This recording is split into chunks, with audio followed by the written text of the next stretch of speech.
Please leave your name and phone number after the beep. We will return your call. Hey man, it's me. I'm gonna have to lay low for a little bit. Someone in the King of Fighters community somehow found my address and leaked it on the Reddit, so I'm gonna hide out for a while. Oh, those King of Fighters fans. Turns out there is more than 3 of them. I just hope he's got someone to watch the channel for him. It's probably not that serious, but can you watch over the channel for a little bit? He's gonna trust me with that? Well, it would be the perfect time to talk about that stupid Sonic shit that's not really his brand. Just make sure you don't talk about that stupid Sonic shit. That's not really my brand. Alright, thanks man. I'm counting on you. I'll talk to you later. I gotta find out how he's doing that. And how is it raining in this office? That's just gonna look really weird. Unless... There, that's perfect. Now, what was it Joe said again? Oh yeah! Sonic the Hedgehog! Hey everyone, how about that Sonic transition to 3D?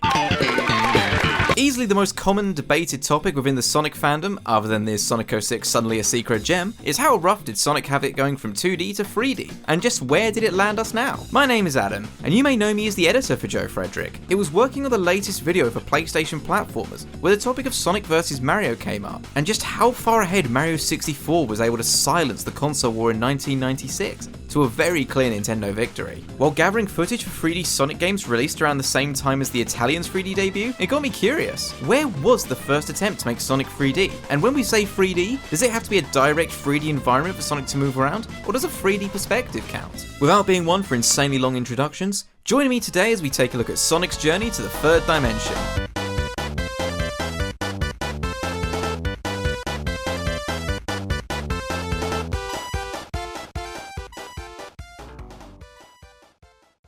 Starting us off is the Japanese arcade exclusive Sega Sonic the Hedgehog. At this point, Sonic was a well-established franchise, with Sonic 1 and 2 being out on the Mega Drive, as well as their 8-bit counterparts on the Sega Master System. Most people also know Sega Sonic the Hedgehog for introducing the beloved characters Mighty the Armadillo and Ray the Flying Squirrel. Both of these are playable alongside Sonic, but all function in the same way in terms of gameplay. Would you also be interested to hear, alongside Tails and Knuckles, this was still not the first yellow and red counterpart to Sonic. While this game released in 1993, predating Knuckles' debut in Sonic 3, this colour trio was planned for the never-seen Sega Sonic Bros, a 1992 Tetris-styled puzzle game with different coloured Sonics as the puzzle pieces themselves. Due to poor location testing, this game was never released, but a prototype exists on the internet. I thought that might be interesting. Being an arcade game, there's not many levels and plenty of ways to die, only to then sacrifice more money to Japan's capitalist gods. But to quickly sum up what's going on here, Sonic, Mighty and Ray have all been kidnapped by Dr. Eggman. Eggman takes the 3 to Eggman Island, and the trio must get to Eggman's tower to put a stop to whatever he's doing. Once they get there, Eggman hits the 1993 Rage Quit button and activates self-destruct to Eggman Tower, giving our heroes very little time to escape and giving your wallet an anxiety attack. The 3 avoid exploding alongside Eggman Tower while the man himself gets away. The gameplay is also very simple. The whole game plays on a tracker ball after being inspired by Marble Madness, which already made recording this and Sega Sonic the Hedgehog footage a complete misery. However, I found with the right tweaking you can emulate this one pretty easily. Sonic and friends move in 8 directions through an isometric plane, just going from level to level, avoiding obstacles and death hazards until the grand self-destruct sequence that is level 7. Controlling Sonic and friends was absolute insanity. Given I was using a mouse and keyboard and not a trackable as intended, the gameplay looks a little bit...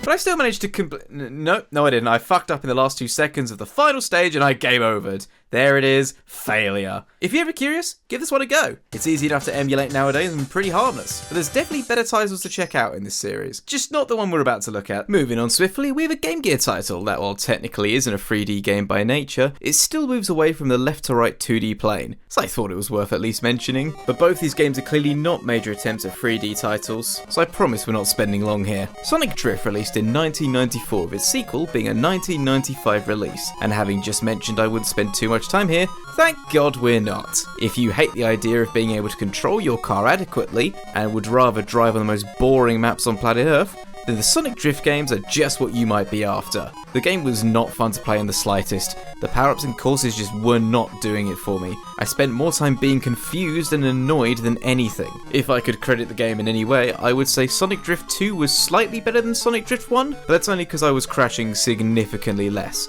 so I'd put that down to slightly better control. Again, I only really wanted this to be a footnote because it's in no way an attempt for a full-on 3D title. It just uses background depth effects that would be used on in later games. But to really sum up both of these games, I would struggle to recommend them. I didn't grow up around the time these games were released, but for a handheld kart race with a major mascot, Sonic did technically beat Mario to the punch on that one. Not that I would recommend this over Super Mario Kart, but let's find some positives here. However, positives are not something we're going to find in this next game at all.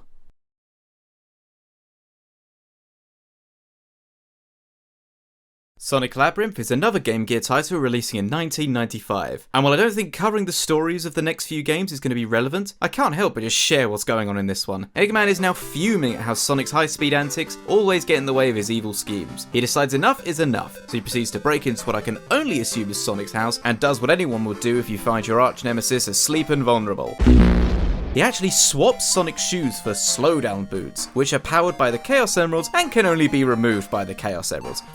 Fucking what? I get this was going for Saturday morning cartoon plots for these sort of games, but surely there's a better excuse for your games to be one of the slowest slugs to play through, other than magical shoes. They even have his stupid face on them. If you couldn't tell by the footage you're seeing, yes, this game is incredibly slow, which, let me remind you, speed was the whole point of Sonic the Hedgehog. The game's main focus is traversing whatever stage you're in, find free keys either knocking about on the map or with an enemy, and get to the goal before the timer runs out. Complete enough stages until a boss fight, rinse and repeat 4 more times, collecting all of 1 Chaos Emerald by finding the random bonus stage in Area 2, which you don't even have to complete. Just entering the stage grants you the emerald and the best ending. Then off to bust up Eggman once again, go home, and question why you bothered. I think my favourite way to sum up this experience was a review written for Mean Machine Sega, which read, "You can get through each level with a bit of practice, but you're left wondering how you did it." At least the game is incredibly short and beaten in half an hour if you can get used to the controls. That is, however, a big emphasis on if. As you can see, we're playing on an isometric grid to give the perspective of 3D, which in terms of release date, this would make Sonic's 3D console debut. Sort of. However, given Sonic's sudden impediment, we're not going very fast. This is Sonic's top walking speed. It's pathetic. If you really need speed, you can spin dash. That is, if you like pinballing all over the shop. Goddamn, Sonic, chill out! The stages themselves rank from easy to somewhat annoying. A lot of these stages you can blitz through, but some get a little bit cryptic for no reason towards the end. Then there's Zone 4, which decided the last level would be guess what's behind that door, and hope you have enough time to memorize all this. Just look up a guide, because Sonic moves too slow, and this stage is too large to really give a shit. In these stages are power-ups as well. I don't use them, and I've not shown them yet because holy shit, this is seizure-inducing. I'm currently making the footage really small for now for a tiny demonstration, but please, if you're in any way epileptic or sensitive, look away now. Ready guys? Boom! This was a good idea, wasn't it? On a bigger screen like my laptop screen, this was horrible.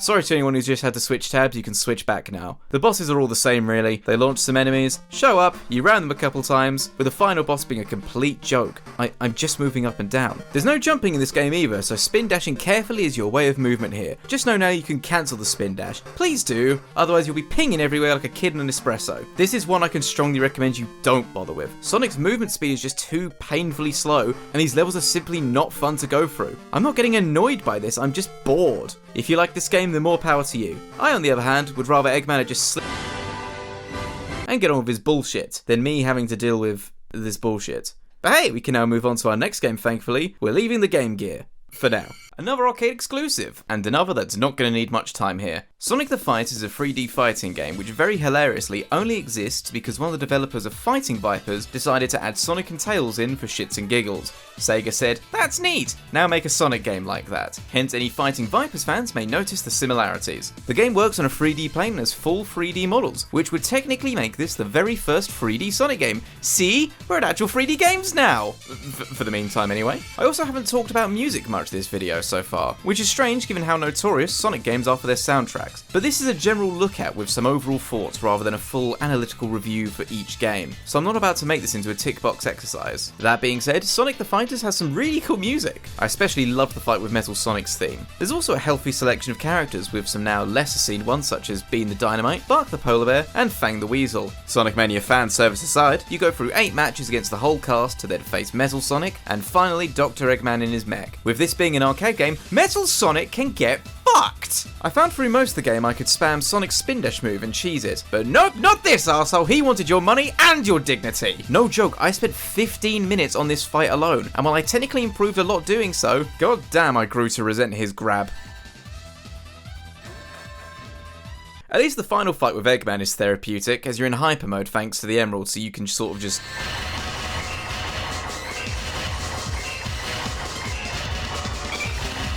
Well, once you rub your blue arsehole through them enough times, the death egg mark who knows at this point explodes, and you and your friends all lick your wounds ready to go 8-bit karting later. To complement this game, I actually found this to be a somewhat guilty pleasure. You can clear it in about 15 minutes, and the vibrant colours and models, while low poly, are proportionate and very expressive, which makes the game look pretty good for its time. The combat can be a bit clunky at first, but each character has a surplus of moves and the AI can't just magically block everything, because there's a limited amount of barriers per round. If it wasn't for the obnoxious last fight against Metal Sonic, I'd say it's a pretty fun fighting game to play for some beginners. This game surprised me in a good way, so if we're being accurate, Sonic's transition to 3D was actually a good one. Suck it, you adventure haters! However, it must be said that while Sonic the Fighters was Sonic's first fully 3D game, the actual 3D platforming debut was, to bring down the mood of this video for a bit, a common example of how developing a game of such a caliber can go so wrong. Let's discuss the never-released Sonic Extreme. Sonic Extreme began development in late 1994 and was planned for release in 1996. While this started as a game for the failed Sega 32X, it was then planned to release on the upcoming Sega Saturn. However, what started as Sonic's leap to a full 3D console game quickly became a nightmare for any game developer. Due to internal disputes, the project formerly called Sonic Mars started out with no lead designer at all, only for a young developer named Chris Sen to be thrown into the deep end with no armbands and a ball and chain around his ankle. He would now be Project Sonic Mars' lead designer. Chris was already given quite the ambitious task to make Sonic the Hedgehog's first 3D platformer, alongside a short time frame as well, and with no prior leadership experience, he got to work. The project was already set for difficulty due to splits in the teams. While Chris and programmer Offa Allon focused on the world Sonic would tackle and traverse, an entirely separate team led by programmer Christina Coffin would focus on boss encounters. But bafflingly, both teams would be working on completely separate engines. For those not as versed in game engines and development cycles, that would be like asking 2 teams to make a house out of building blocks. Only one team is making the walls out of Lego, and the other team is making the roof out of Duplo, only then to be told by the higher ups the house had to fit on a circular base and edges would not work.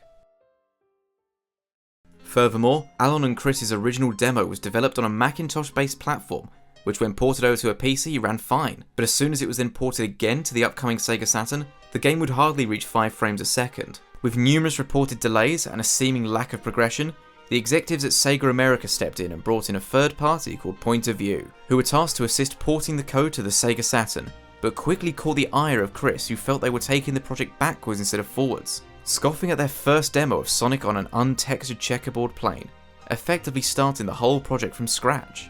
To make matters worse, POV's attempt to port Offa's main world engine code to the Sega Saturn was failing just as badly as Offa originally did, making POV's months of work completely pointless.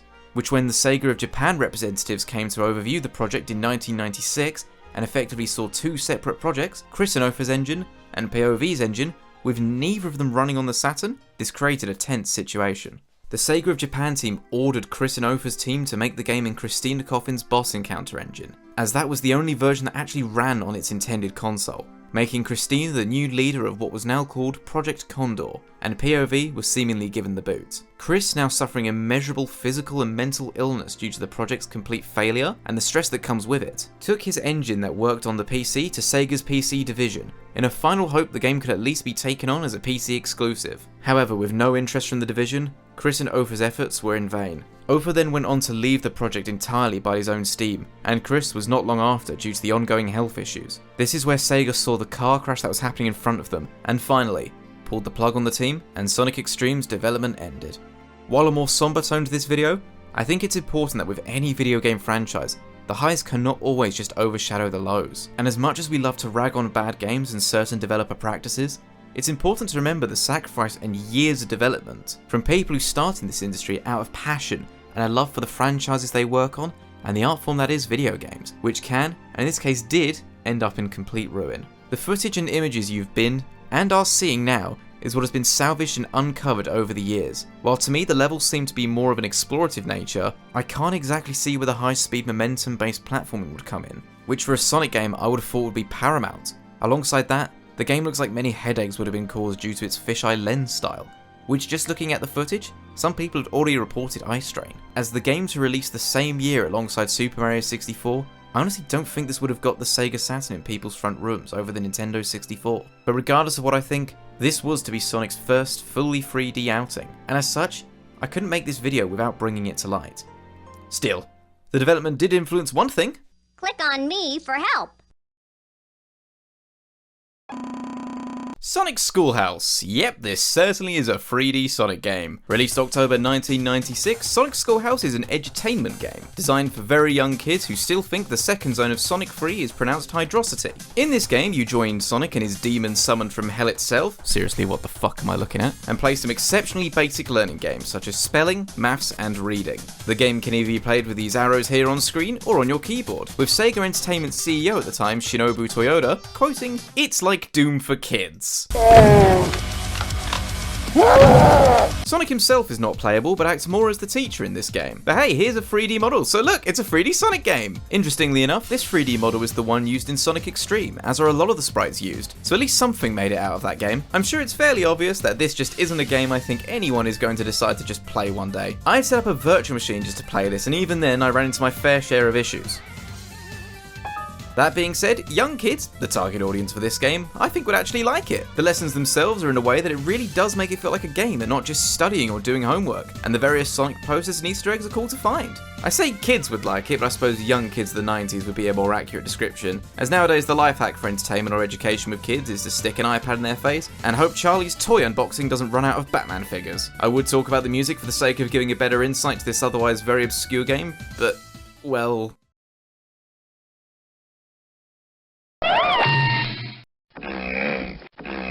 And while today Sonic's voice sounds a bit weird, Click on me for help. remember at the time Sonic didn't have a designated voice actor for the games, so I think Megan Lima does a perfectly fine job here. I also actually own a physical copy of this one. It's one of those rare items in the UK that I couldn't find for ages and I was not about to import from the US, but when I did, it's in the collection, alongside Sonic Jam for the Tiger Gamescom.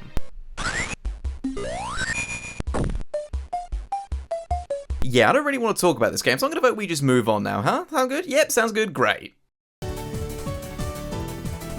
Sonic 3D Blast is our first game to mark itself as a mainline 3D console Sonic game, and it really isn't talked about much anymore, which I find to be a shame. This is one I actually really like, but I certainly get why others don't or are indifferent to it. Released November 1996, a month after Sonic Schoolhouse, Sonic 3D Blast, or Flicky's Island depending on where you're from, started off as a Sega Mega Drive exclusive, and a few years later saw a port for the Sega Saturn, with updated graphics and music. A PC version was also made very similar to the Saturn version. I'm sticking to the Mega Drive version, as it's the one I'm more familiar with. The game very nearly follows the main structure of a standard Sonic game. There's 2 levels per zone, and Act 3 is dedicated to a boss encounter. 7 zones later and a final boss and you're done. Unless you got all 7 Chaos Emeralds, in which case you go to the final fight. A fight and ending unlocked by getting all of them. While Super Sonic is not playable at all, this final boss is awesome and well worth the effort. Where the game differs, however, is how you complete said stages and zones. The game is on an isometric 3D perspective, much like Sonic Labyrinth, and unlike that game, these stages are playable without wanting to switch games. But getting to the end of the stage is not the mission here. Throughout the stage you're split into areas, and in each area is 5 Flickies trapped inside Badniks. Your objective is to defeat the Badniks with the standard Sonic methods of jumping on top of or rolling into, and then escort them to this large ring to go to the next area or complete the stage. For the most part, I think Sonic controls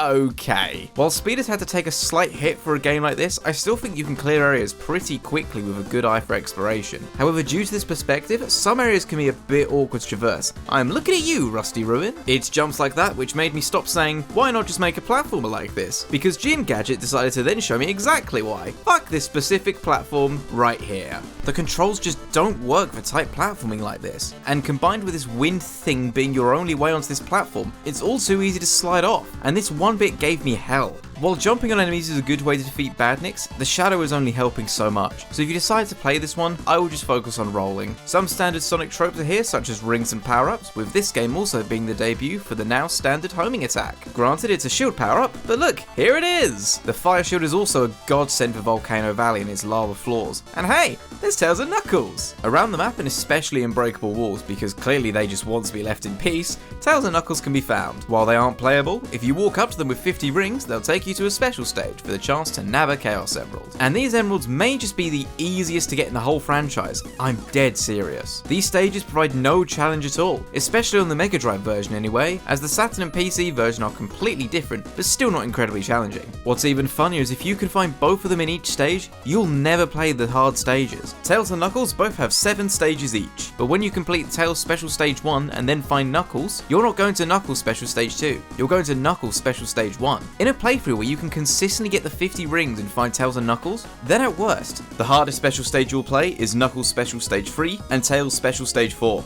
I couldn't say if Knuckles Special Stage 4 is harder, as they're both just as pathetic as each other. Though do just be careful after you exit a special stage, as you'll be on 0 rings and one wrong move could have you looking pretty foolish, if not one Chaos Emerald richer. Speaking of getting hit, that can be the biggest frustration in this game. When you get hit, which is very easy given the game's slightly awkward and slippery control, all flickies circling you will fly off in different directions, and you now need to scramble to get them back before they go somewhere off screen where you then can't find them, as there's no way to know where they've gone. This gets really annoying later on when they scarper right near hazards or a lava floor, making your hard to get birds even harder to get. And you're not just trying to keep the birds, you're now trying to keep your rings. Annoying to say the least, but fun fact, each flicky colour does a different action when hit. While some try to go towards Sonic, others try to run away with the fucking arseholes. Well fine, go back to your metal shell and suffer. Maybe one day the T-800 will take you as a pet. The music in this game is awesome, with my favourite easily going to Volcano Valley, which was also my favourite zone in this game, as with a fire shield, the game really feels like I'm being let off the lead to find faster ways to traverse these areas. I enjoy almost all the other zones as well. Green Grove and Rusty Ruin are fun introductory levels, and Diamond Dust and Gene Gadget, aside from 1 or 2 platforming parts, are also fun and challenging. Spring Stadium can do one personally, all the bouncing around became annoying pretty quickly, but one zone in 7, I'm willing to give it a pass. From a visual standpoint, this game looks pretty good. For the Mega Drive, there's lots of detail to these stages, and destructible walls are easy to see. Diamond Dust, especially with its ice theme, looks awesome and makes it a lot of fun to travel to. One thing to know about the Saturn and PC version is how it makes certain weather effects for these stages, making the game look even better. Boss fights are also pretty fun and creative, and while sometimes the jumping issue mentioned earlier is here and worse, these made for a good break between the stages. However, I'm aware this all comes from someone who has played this game multiple times, and I'm not blind to a potential nostalgia bias. I'll say now that while I think there's a lot to be enjoyed here, I'm fully aware someone's first time playing this game can get difficult to say the least. As much as I enjoy these levels, the game can and does get repetitive quickly given its setup, and without any knowledge on the game prior, some levels can lead to you just walking around searching for that one badnik, which can really slow the pace down. Speaking of pacing, it's also another issue I'd bring to the table. Sonic 3D Blast has boss fights which can only be described as wait until they let you hit them, and then hit them, which even I found to get pretty irritating when the controls screwed me over and I had to wait a whole nother cycle. I would say if you want to try this game, go for the Sega Saturn version, as it's the most updated version of the game. But some of you may be aware of a certain channel called Game Hut. The channel belongs to a Mr. John Burton, who is a lead programmer on Sonic 3D Blast and many other games by Traveller's Tales, the team that made this game and a game we'll look at later, Sonic R. On his channel you'll find a ton of behind the scenes aspects of this and many other games, alongside some prototype and cut content of Sonic 3D Blast. But most notably, he went out of his way to create a director's cut for the Mega Drive version, including improved controls, a level select system, and even adding Super Sonic to the game. This version is simply awesome and really shows the passion for this game that was there during its development up until today. If you haven't already, please go check him out. You can so easily lose hours getting caught up in some really informative and fascinating videos, but I really recommend watching how they got the full motion video intro working on a Sega Mega Drive without it using up all the space on the cartridge. And this director's cut version of Sonic 3D Blast, given to us for free, is easily the definitive way to play the game. If you couldn't tell by this being the longest section of the video, I'm a huge fan of this game. While it differs from Sonic's momentum-based platforming and has some aggravating moments, what is here I feel is still a very much enjoyable Sonic game, with fun level themes and designs, challenging bosses, and an incredible soundtrack, further enriched with a wealth of knowledge available as to what went into this game and what didn't. This is one that, while I can appreciate may not be the most beginner friendly, I would really recommend giving it a try with an open mind. And just to quickly sum it up now, yes, I'm aware this and Sonic Labyrinth both have a lot in common, but at least with this game, I feel like there's fun to be had. Sonic Labyrinth was just slow and painful to go to, whereas this game has some fun with its power-ups that aren't seizure-inducing, some interesting nooks and crannies to discover, and an incredible soundtrack, as well as a huge abundance of level themes. But as alluded to earlier, this was not John and Traveller's Tale's only contributions to Sonic's 3D outings in the mid to late 90s, but we'll get to that after 2 quick pit stops. Let's just get into it.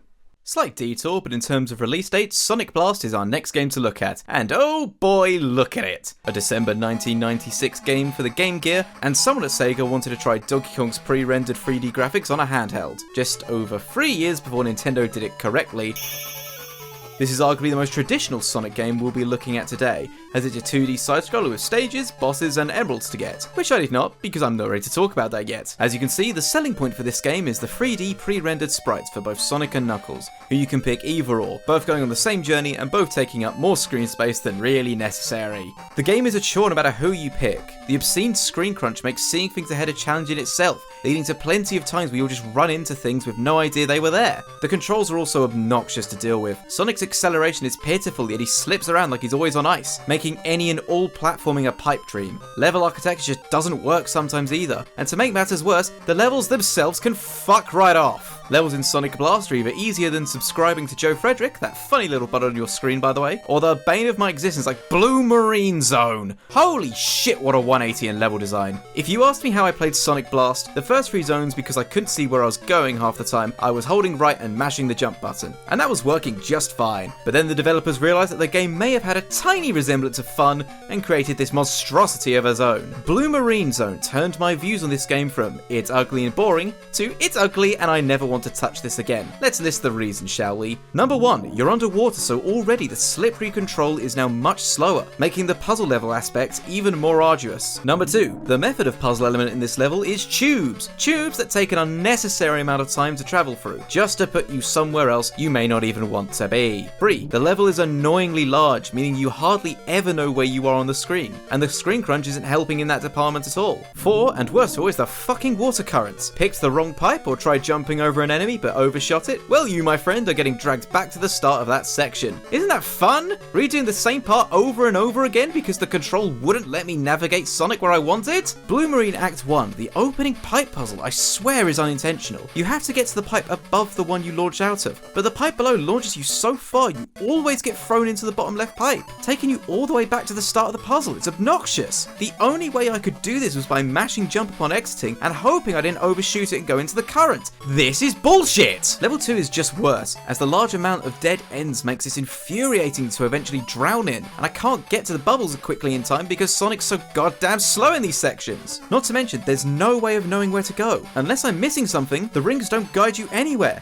and it's all one big guessing game. After that, the game just keeps fucking going. Into the last zone, Silver Castle Zone, where instead of water pipes, it's now teleporting pads, again, with no indication of where to go. It's running around and guessing because the developers realised otherwise this game would be 20 minutes long. The final boss isn't even worth talking about other than the stray pixel the developers couldn't be bothered to remove. And that's how I would describe this game. Gimmicks sorted, and then anything else the team just couldn't be bothered with. I've never played a Sonic game that annoyed me so much because its artificial length in the form of making stages not hard, but incredibly annoying. With the screen crunch added into the mix, I was feeling genuinely sick after playing this game. Then there's those special stages I mentioned earlier. Find a big ring and pray to whatever divine being you believe in, because here we go. Collect rings on this 3DS plane and watch out because distance perception is a joke, and we're all the clowns forced to suffer it. I completed maybe 2 of these and said, yeah, I'm good, as these were genuine misery to go through, compiled with the earlier issues I just mentioned, and you have a game I simply detest and would rather never touch again. I'd play Sonic Labyrinth over this. For the sake of comparison, I did play the Brazil exclusive Master System version of the game, and while the screen is considerably more zoomed out, I'm pleased to say, I'm also still playing Sonic Blast, and still questioning at what point in my life did Stockholm Syndrome for Sonic games kick in. If you had to play this game for whatever reason, find this version. Not physically, good fucking luck. This was only released in Brazil for some bizarre reason. But ROMs are a thing, emulators are a thing, and my wasted time with this game was certainly a thing. So we're going to move on now, and I'm not going to play this game ever again, unless it's for some sick, twisted charity event,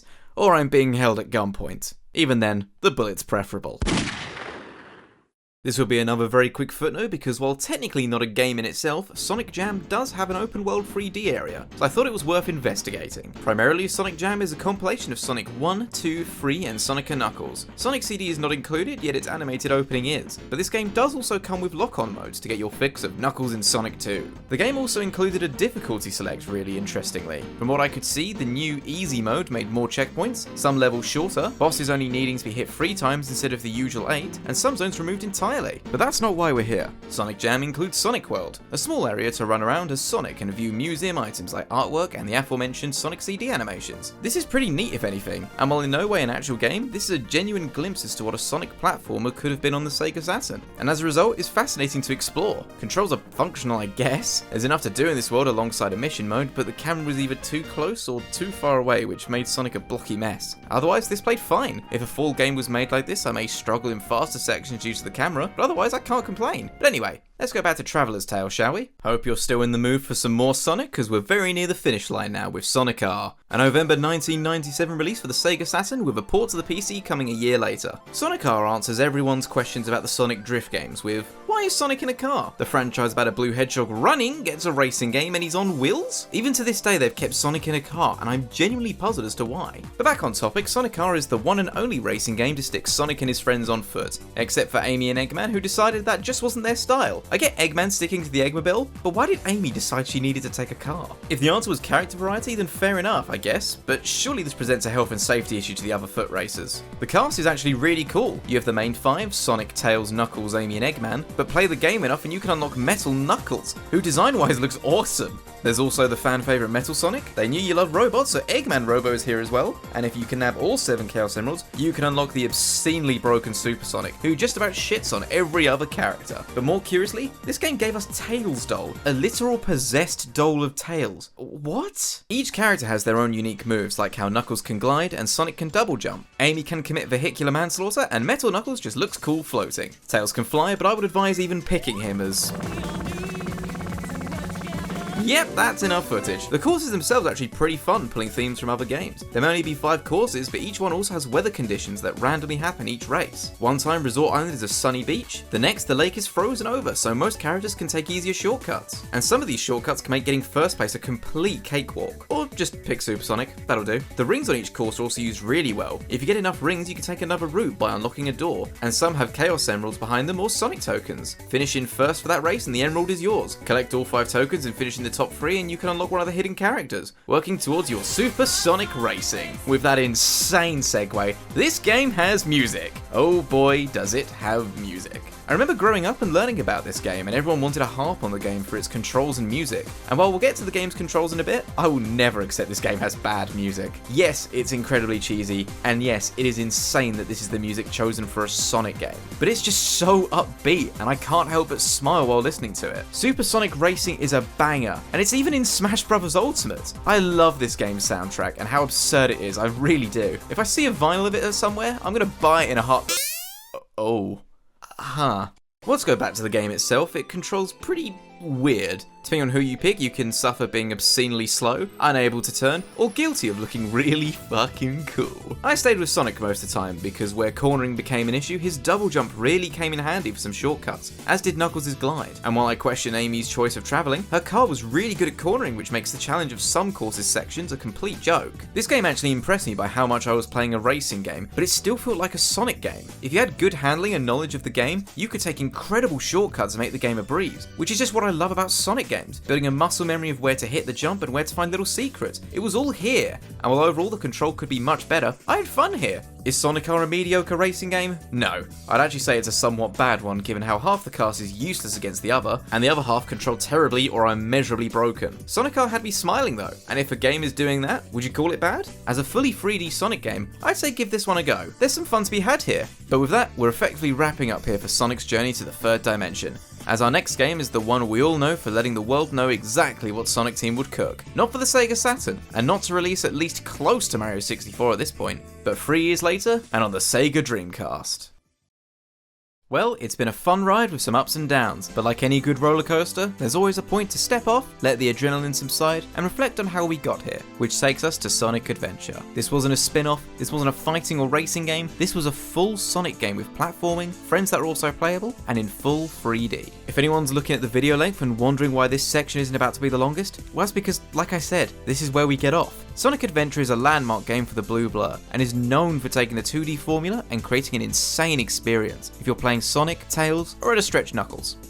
Maybe Gamma. While nowadays it's aged a bit and certain people will always disregard it because the internet told them to do so, I don't feel this video is appropriate for a full dive into. If my thoughts and feelings about Sonic Adventure or any of the other mainline games is something you're interested in, then please, leave a comment saying so. This video was written and made out of my passion for the Sonic franchise, and I didn't expect to get this into it when I was writing the original script. I know this has been a very different video than what Joe tends to upload, but I hope you've enjoyed it. If you have, please consider liking and commenting, as that lets me know if I've done a good job here or wasted your time. And if you're only here for Joe's content, then don't worry, it's no doubt in the works as we speak. This has been purely done in my own time and as my own little project, and one I'd love to make more of if anyone's interested. Until then, I'll catch you in the next video. And hey, keep Super Sonic racing. Yeah, we're bringing it back to that. Let's go, Super Sonic racing! Did you really think that I wouldn't know what you were doing in my absence? Well, funny Sonic man.